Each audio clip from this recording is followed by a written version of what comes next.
होता है जिसके बारे में जाने। अभी जो है मेनली रूप से उसमें कोल में कार्बन कंटेंट होता है, कार्बन ज्यादा प्रेजेंट होता है। अब किस तरीके से कोयला बनता है उसके बारे में हम लोग जानेंगे, फॉर्मेशन ऑफ कोल के बारे में। तो पहला पॉइंट है कि coal was found by the decomposition of large land plants and trees buried under the earth about 300 million years ago. अब हम लोग क्या पहले भी जान पढ़े थे, तो एक दो पॉइंट क्या जाने थे कि ये जो है जमीन पे जो large number of land plants है वो बहुत दिनों तक मैंने बहुत सालों तक दबा हुआ रह गया, उससे बन गया। इसमें भी वही चीज कहा है कि ये बहुत सालों तक मैंने 300 मिलियन साल पहले बहुत सारा जो पेड़ पौधा है वो जमीन के नीचे दबा हुआ रह गया, इसके कारण ये बना। अब इसमें क्या नेचुरल प्रोसेस हुआ है? Due to the natural processes like earthquake, volcanoes and floods etc there were these were buried under the surface of the earth। अब ये दब का है कि आपने आप तो कोई चीज दब नहीं जाएगा।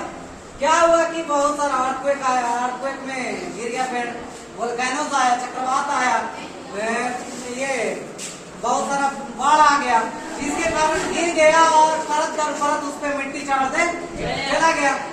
इससे बहुत सालों तक दबा हुआ रह गया, ये सब पेड़ पौधा का जो अवशेष हो गया। As more salt deposited over them they were compressed. अब जितना ही ज्यादा उस पर मिट्टी पड़ा उतना ही ज्यादा वो कंप्रेस हुआ, कंप्रेस में वो दबाव में आने लगे, दबते गया। The temperature also rose as they sank deeper and deeper. अब क्या हुआ कि ये जो मिट्टी जैसे जैसे परत दर परत उसके ऊपर बैठता गया, चढ़ता गया, तो क्या हुआ इसका टेम्परेचर भी धीरे धीरे बढ़ता गया। और जैसे जैसे रोज टेम्परेचर बढ़ता गया, रोज में नहीं है, गुलाब वाला रोज नहीं है, रोज राइज रोज रोजन पढ़ो ना रोजा, ये वाला है मैंने V2 है ना, इंग्लिश नहीं बता रहे हैं, अभी बता रहे हैं। दे सैंक डीपर एंड डीपर। जैसे जैसे परत दर परत मिट्टी बैठते गया, ये नीचे नीचे दबते चला गया, बैठता चला गया। Due to high pressure and temperature inside the earth and in the absence of air the wood are converted into coal slowly। अब क्या हुआ कि ज्यादा टेम्परेचर तो नहीं था, ऊपर से प्रेशर भी ज्यादा, पाइप दबते गए तो प्रेशर ज्यादा पड़ते जाएगा ना, प्रेशर भी ज्यादा हो गया धरती के अंदर। इसके कारण जो है ये हवा का कोई तो यहाँ पर प्रेजेंस नहीं है, कोई ऑक्सीजन अंदर जाएगा नहीं, तो इस हवा के अब्सेंस में क्या हुआ धीरे धीरे जो है वुड जो है कन्वर्ट होने लगा, किसमें? कोयला में कन्वर्ट होने लगा। एक पाइप हो गया एक ही मिनट में नहीं, ये बहुत लंबा प्रोसेस है, 300 मिलियन साल पहले, है कि नहीं? यही एक कोल का फॉर्मेशन का तरीका है।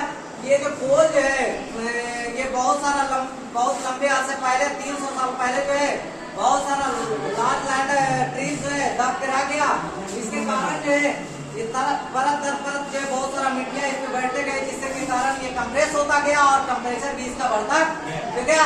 जैसे जैसे ये डीपर और डीपर चला गया वैसे ही इसका टेम्परेचर भी बढ़ता गया।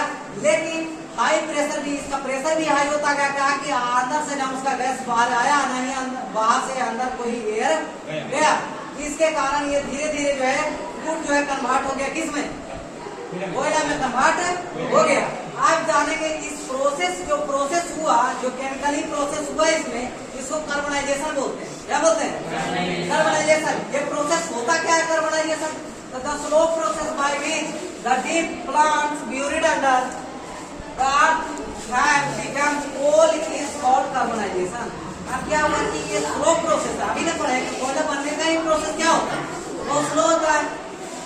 ये धरती के अंदर बहुत स्लो प्रोसेस के अंदर दबते गया और बहुत सालों बाद कोयला में कन्वर्ट हो गया, मैंने कार्बन के रूप में कन्वर्ट हो गया। इसलिए इस प्रोसेस का नाम क्या रखा गया? कार्बनाइजेशन रखा गया। अब नोट में क्या दिया है कि coal is a source of energy. जानते हैं कि कोयला जो है क्या है? एक ऊर्जा का स्रोत है ना। इससे बहुत सारा चीज हम करते हैं, जैसे खाना भी बनाते हैं, कोयला से इलेक्ट्रिसिटी भी प्रोड्यूस करते हैं, करते हैं कि नहीं करते हैं? अब ये कार्बन प्लस ऑक्सीजन, अब कोई भी चीज को अभी बताएं कि कोई भी चीज को जलने के लिए ऑक्सीजन की जरूरत है पड़ता है, तो ये कार्बन है और ऑक्सीजन कहाँ से मिलेगा? एयर से। अब ये कार्बन डाइऑक्साइड जलेगा तो क्या बनेगा? कार्बन डाइऑक्साइड, और हीट भी निकलेगा। कोई भी कार्बन कंटेंट वाला चीज जलेगा तो क्या निकलेगा? कार्बन डाइऑक्साइड और हीट निकलेगा। अब इससे coal is a source of energy and it can be converted into other forms of energy. कोयला जो है एक सोर्स ऑफ एनर्जी तो है, ये है, उसको दूसरे सोर्स ऑफ एनर्जी के रूप में भी बदल सकते हैं, मतलब दूसरे रूप में भी एनर्जी के रूप में बदल सकते हैं। जैसे कि कौची बना सकते हैं, तो कोल गैस के रूप में बना सकते हैं, इसको कोक बना सकते हैं और इलेक्ट्रिसिटी के रूप में इसको कन्वर्ट कर सकते हैं। नहीं, इलेक्ट्रिसिटी उत्पन्न करने के लिए भी कोयला का जरूरत पड़ता है। चलो आज इतना ही।